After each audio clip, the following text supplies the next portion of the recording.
Company main board இஷ்யூக்கு qualify ஆகணும்னா SEBI and stock எக்ஸ்சேஞ்சோட சில eligibility கிரைட்டீரியாவை follow பண்ணணும். ஃபர்ஸ்ட் போஸ்ட் இஷ்யூ பெய்ட் அப் capital. அதாவது company IPO வந்ததுக்கு அப்புறமா அந்த கம்பெனியோட மதிப்பு குறைஞ்சது 10 கோடியா இருக்கும்.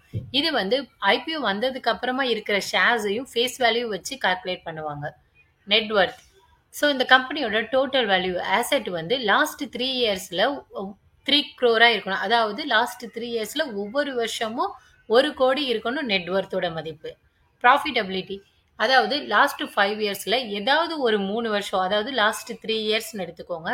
ஸோ இதுல சம் ஆஃப் ப்ராஃபிட் ஒவ்வொரு வருஷமும் இல்லை.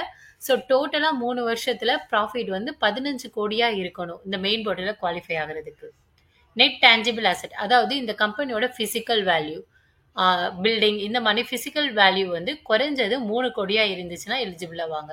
ஸோ பப்ளிக் ஷேர் ஹோல்டர்ஸ் ஐபிஓவில் மினிமம் 1000 பேர் பப்ளிக் ஷேர் ஹோல்டர் இருந்துச்சாதான் இந்த கம்பெனி மெயின் போர்டு இஷ்யூக்கு எலிஜிபிள் ஆவாங்க.